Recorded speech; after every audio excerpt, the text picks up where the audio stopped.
What's up everyone, welcome back to a brand new video. Alright, so let's address the giant space lizard in the room. Why has it taken me so long to make another part for this? Well, in all honesty, I kinda thought I could've just finished it there. You see, the what if is about Cooler after all, and I didn't really want to continue it without him. I mean, what's the point of continuing what if Cooler was canon if there's no Cooler involved? Of course, I did have some ideas to bring him in later, but I've been putting this one off because I didn't really want to make another part without him. However, if we do want to continue this, it is necessary to cover the next parts of Z. So we will continue, but for this part we'll be very brief about the following arcs, due to the lack of Cooler. So excuse me if it seems like I'm rushing, because I am. For this video, let's set a like goal of 2,500 likes, and once we hit that, I'll continue with another part to this series. Anyways, let's pick up from here. So, last time we ended, things were pretty different. If you missed part 3 and the first 2 parts, I recommend checking them out because otherwise this isn't going to make much sense without the context. But anywho, we're going to be picking up from where we left off last time and continuing into the Android saga. So, over the next 3 years, everyone begins training. The humans are brought back to life, which is great because they got some awesome training with King Kai as well. They're not going to be on the sidelines here, they're actually pretty strong now. But of course, the Saiyans that did fight Cooler, they're stronger as well. Sadly, this means Krillin would probably be left behind a bit, as the Saiyans and those with King Kai got ahead of him. But even with all that, much of the first parts of this arc go pretty normally, due to the scaling of the androids. They would most likely be stronger as well. Gero would be spying on everyone, and of course he'd adjust the android's power to account for this increase in power with everyone else that he's trying to kill. So, things go pretty much the same. Gero and 19 are killed, Goku succumbs to the heart virus, and the other androids are awoken, and they pretty much beat everyone in the group. We will see some changes here though. Piccolo almost goes to fight Cell, but being wary of the Dragon Balls, he decides to train with the humans instead. And thankfully, Goku does eventually wake up and gets the idea of going into the Room of Spirit in time. Vegeta and Trunks are the first ones to head in. And while the other 2 androids are stronger, 16 is pretty much the same, and Cell would also remain the same, being from another timeline and all. As we mentioned, Cooler only existed in this timeline, so in Cell's timeline, none of the people there would have had this experience, and Cell wouldn't have Cooler cells in him.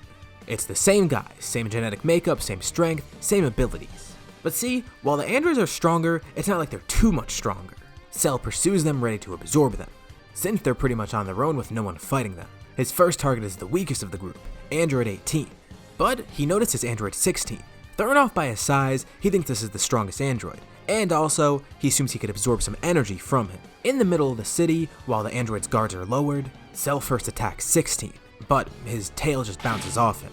And of course, 16 notices. Then Cell realizes this isn't a cyborg like the other 2, he's a robot, meaning he's fully mechanical. And of course this alerts the rest of the group, but Cell doesn't care. He's absorbed so many people by now that he's very strong. He was never even interrupted by Piccolo, meaning he also didn't get to absorb some energy from Piccolo. But regardless, he's absorbed so many people by now that he feels confident in his strength. First, 17 offers to fight him, being wary of the tail. And even with 17's increase in strength, he still has a decently tough time against Cell.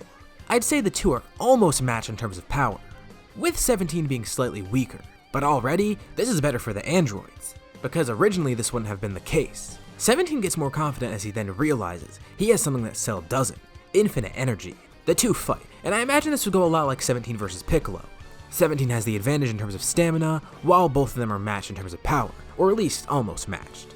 But of course, the androids recognize this threat, and 17 is then joined by 18. Together, the 2 of them are able to greatly overpower Cell, with 16 even getting some hits in. They basically play volleyball with the bio-android, and together, the 2 twins decide to finish him off. With a combined attack, they launch a beam at Cell, and for good measure, 16 even joins in, and they don't hold back at all. They already know about Cell's regeneration by now in the fight. So with a combined blast from the 3 of them, they all kill Cell. That wasn't too bad, huh? While things look good now for them, they're not going to go so well later on. Vegeta and Trunks then exit the Room of Spirit in time, now with Super Saiyan Grade 4. They've had such a great head start when they were training for Cooler, or at least when Vegeta was. And after the experience they got stronger, so it seems likely that they'd get Grade 4 before Goku and Gohan do. But Goku takes note of this. He'll find another way above that even, as he heads in with Gohan. Vegeta and Trunks are pretty confident, so then they go to fight the androids, with the humans and Piccolo joining them as well. They seem to have more than enough manpower. Vegeta faces 17 as Trunks faces 18, with everyone else fighting Android 16. The androids are actually pretty surprised. Why are these people back already? Do they really think they could win? Their cockiness fades as they then face off against everyone.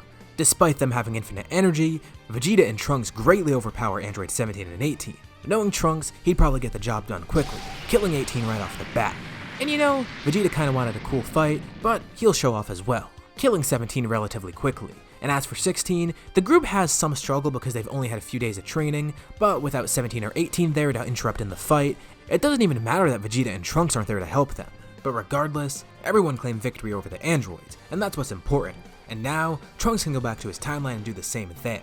But there is one important thing that I should mention. Goku and Gohan exit the Room of Spirit and Time, and not only did they get Super Saiyan Grade 4, but they even went above that, getting Super Saiyan 2. With such a great head start beforehand, and knowing about what Vegeta and Trunks did, I wouldn't be surprised if they'd be able to access this in the Room of Spirit and Time. Damn that Kakarot, surpassing him as always. But everything ends happily, and Goku remains alive. So now we're gonna skip a few years, heading into the Buu Saga. And honestly here, the changes would be a little bit negligible at first. Kinda like how it was in the Android Saga. But as the arc continues, there's a few changes that will take effect. Structurally, a lot of this arc would still go the same. Even though many people are stronger here, the only realistic difference I could see is maybe Gohan defeats Dabura at first. But once Buu is revived, that obviously doesn't even matter.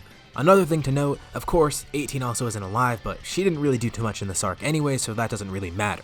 As for Majin Vegeta, I still believe that would likely happen, regardless of Goku being alive here. He keeps one-upping Vegeta, and Vegeta would probably harbor the same feelings of wanting to defeat Kakarot, so I believe this could still be a possibility. Vegeta would see this as a great opportunity to return to his normal self, feeling that he's gotten soft on Earth, and it would be a great opportunity to defeat Kakarot. After Majin Vegeta's death, Goku would be the one to try and hold off Buu, not being able to win, but stalling him at least temporarily, promising a better fight soon. Of course here, he wouldn't know Super Saiyan 3, or at least wouldn't be using it. If he did end up learning it, he would know it's useless due to the ki leak that he has. When he was dead, he didn't have to worry about this issue, but if he discovered this form while alive, he'd come to the conclusion that it's only useful for short bursts of power. Otherwise, it's not really something he's going to be fighting with a lot. Another big change, of course, no fusion, meaning Gotenks isn't going to be fighting Buu. If anything, the people trying to hold Buu off would be the humans and Piccolo, alongside Goku. Everyone would believe Gohan's dead after Buu supposedly killed him, but really this entire time he'd be training on the Sacred World of Kais. Once Buu becomes Super Buu, this huge group might actually stand a chance to fight him. Sure, he's much more cunning now, but in terms of strength they may be able to be a good match. All these years of training for the humans has been pretty good, and for Goku, he is stronger as well, even though he's only going to be using Super Saiyan 2. And like I mentioned, he could still use Super Saiyan 3 in short bursts. They wouldn't be enough to kill Buu, but they could hold him off long enough. But thankfully, that ended up being saved. Arriving from the Sacred World of Kais, Gohan surprisingly returns. Everyone thought he was dead, but it turns out he survived.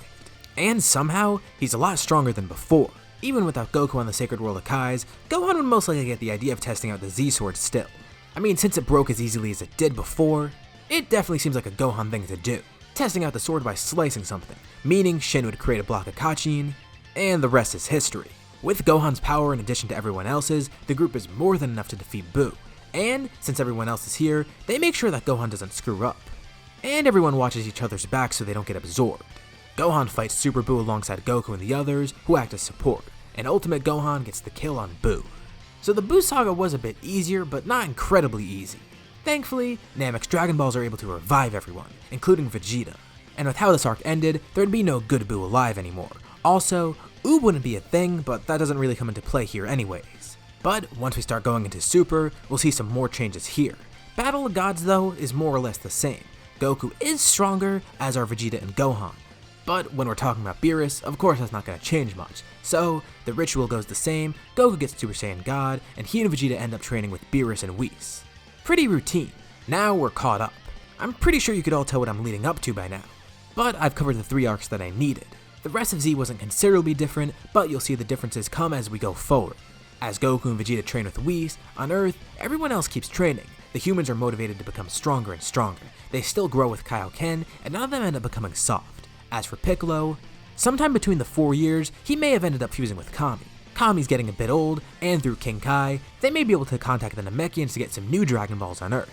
And this is the best way for him to get stronger, so he ends up doing it. He becomes considerably stronger, and when the humans are on base, he surpasses all of them. Tenshinhan pulls ahead. And since he'd be training with all the other humans, Krillin would probably end up learning Kaioken eventually. He would also be ahead of Piccolo in terms of power. And there is one more person that continues his training, that being Gohan. Goku was alive all those 7 years, and now everyone else on Earth is training too. There's no real reason for Gohan to stop. He'd most likely find that balance that he needs, and wanting to maintain the power that he got in the Buu Saga, he's more than motivated. Now, Ultimate itself is a very busted form. I plan to make a video about how great it is soon, because there's a lot of misconceptions that I see about it. So, side note, be on the lookout for that.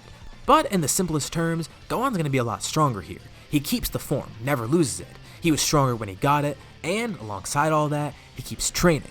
Seeing how strong he got in Dragon Ball Super, would it really be too surprising if Gohan keeps up with Goku and Vegeta just by using Ultimate? This is the path that he wants to go down, as he did in the original series, so he continues training with this. And it's great, even without Super Saiyan God, he's still able to keep up with everyone, as well as keeping his own unique form. And it's a good thing that he's keeping up his training, as well as everyone else, because not so long in the future, everyone will realize why their training was important. They'll need to defend against an incoming threat. Although most of its members are gone, the Cooler Force is still somewhat active, and they coordinate an attack on Earth. This time, they're going to get the Dragon Balls, aiming to revive Cooler. With the help of the Pilaf gang, they're eventually able to find the Dragon Balls. So, who should they actually revive? Well, Cooler seemed to be a more effective and stronger leader, but why not revive all three of them? It turned out that they have 3 wishes here. Oh, excuse me, they have 2 wishes. The Pilaf gang ends up stealing a wish. But Sorbet threatens to kill them and then he shoos them away. Damn, that would have been great, reviving Cooler, Frieza, and King Cold. But now they have to decide between 2 of them. Well, as the Cooler Force, the obvious pick is to revive Cooler, and they decide maybe they should revive Frieza alongside him. In Hell, the 3 of them wait in their cocoons, all sharing a pretty similar personal hell. Cooler then suddenly disappears, with Frieza and King Cold looking in shock, but then Frieza disappears too. Oh, they may have gotten revived. King Cold patiently waits, grinning, waiting for his revival, but he slowly comes to the realization that that's not happening. So, now bitter, he waits angrily in Hell. Back in the living world, Cooler is pretty pissed. He's glad to be alive, but why revive Frieza with him?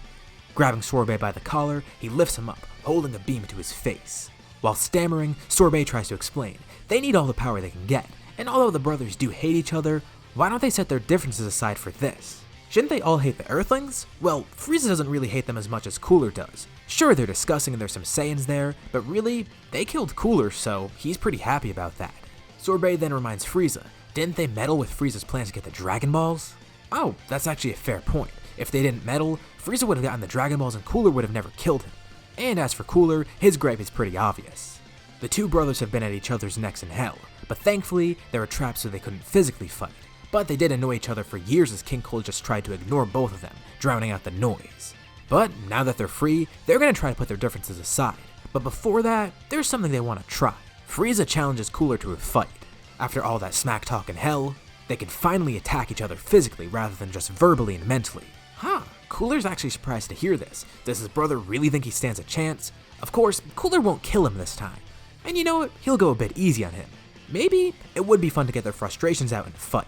So, in space, the 2 exit their ship. They don't need any weird wasteland to fight in, no. All they need is the vacuum of space. They don't have to worry about destroying anything other than the ship. And they have a ton of great free space. From a distance, the 2 brothers stare at each other, then grin. They proceed to power up, amazing everyone on the ship.